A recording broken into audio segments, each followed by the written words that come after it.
Hello, my name is Tom Reimer. I'm the co-founder of Accretive Advisor.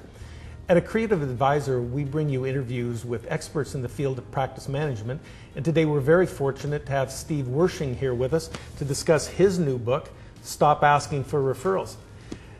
Steve is a well-known marketing consultant, a speaker, an author, contributor to several online blogs, as well as his own online blog, the clientdrivenpractice.com. Thanks for joining us today, Steve. Thanks for having me, Tom. All the research and the surveys show us that more and more financial advisors are turning to referrals as a core of their marketing and growth strategies. And other research shows us that the clients, and most of them, are willing to give us referrals. So stop asking for referrals kind of flies in the face of conventional wisdom. Why should we stop asking when it seems that that's the direction we're going? Well, I should start by saying, yes, that research does indicate, and all of our anecdotal, all of our experience tells us that that's the most cost-effective way of getting new clients as well. The difficulty is with how we're approaching it. And to get referrals a lot more effectively, we just have to learn where they really come from and how it happens, because as it turns out, most of what we've been told about where they come from is wrong. Well, let's get into the book. The first chapter is entitled Why We Need to Stop Asking for Referrals. And I think an interesting part of that first chapter is where you discuss the evolution of marketing, where we've been and where we are now. And I was wondering if you could discuss the evolution of marketing and where referrals are on that continuum. Sure. Well, I got into this business 25 years ago as an advisor. And early on in my career, you know, the common wisdom was, if you wanted to build a practice, you cold-called. Everybody knew it. You could try all these other kinds of crazy things, but if you wanted to build a practice, you had to cold call. Well, we know much better ways now. We know better now than to do that. Very few really successful advisors use cold calling as the centerpiece of their marketing plan. And because we've realized, you know, how to get introduced to people and how to bring them in as clients.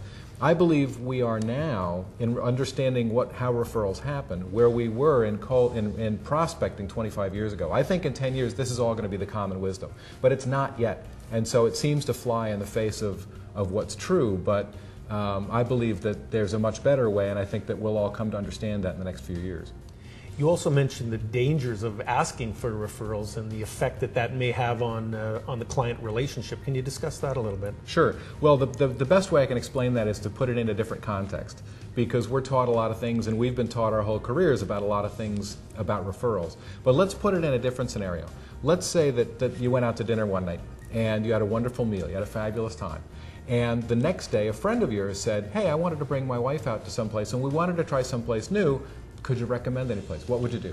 Well, I wouldn't hesitate in giving them the name of the restaurant I was at. Of course. And why would you do that? Or how would you feel when you did that? I'd feel very good. I was helping a friend, and I had a good relationship, and probably helping the business out as well. Exactly. And you know, we refer all the time. As social animals, we do that constantly, and there are all kinds of really good reasons why we do. But we don't believe that in our business. That's not good enough for us. So let me replay that as if they were in our business. You go to a restaurant, you have a wonderful time, you have a fabulous meal, and at the end of dinner, the waiter brings over the check and a blank pad and says, could I have a credit card, and could you write down the names of 5 people that you know who eat out every once in a while and their phone numbers? How would you feel about that? Well, that's a different experience. It's a whole different experience. Very uncomfortable. Exactly. And that's exactly what we do. I might not even come back to the restaurant. And I hear that all the time. When I ask that question of people, they say, well, I'd be angry. I'd never refer somebody to a place that did that to me. But that's what we do all the time. So we have to learn about it. Now, restaurants live or die by referrals, and doctors live or die by referrals. And there are all kinds of businesses that get most of their new business from referrals. We just have to learn how that works, and then we can do things in our practice to leverage that natural process of how they happen. You also talk and use the term attracting referrals. That's not the common way we think of getting referrals. Exactly. We're all taught that we have to go out and get them. We have a hunter mentality. We have to find the people who are going to be our clients, and we have to pursue them, and we have to basically, you know, we have to kill what we eat. We have to, you know, hunt them down and reel them into our practice. The difficulty with the hunter mentality is, how does the prey feel in all of that? And I like to think of it a lot more as farming. And what I mean by, instead of going out and getting referrals, attracting referrals, think of it more like a farmer. The farmer prepares the field and spreads out the seeds and tends to them. And as long as he takes care of that field, he'll have a good crop. There is no farmer that obsesses over every particular seed. He knows that if he does certain things, some seeds are not going to come up and some are going to come up. And if he does the right amount of the right things, that he'll get plenty of yield. And that's what we should be doing in referrals as well. In Chapter 2, you start to get into the discussion of how and why referrals happen.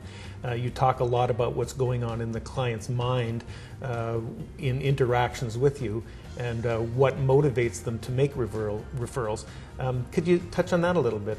Sure. What is going on in the client's mind? Sure. Well, we make referrals for our reasons. The reason that you would recommend a restaurant to a friend of yours is because you want to take care of him, you want him to have a good experience. There are all kinds of things, social things that we do. Referrals are social currency. It's a way of expanding influence. It's a way of networking.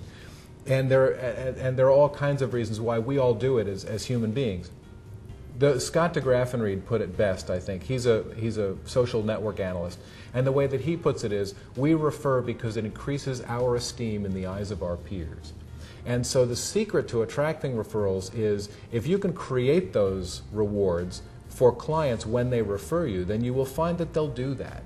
And so if you can create clear benefits for them to tell the right people about you in a compelling way so that that person calls you and realizes that experience, then they get those rewards.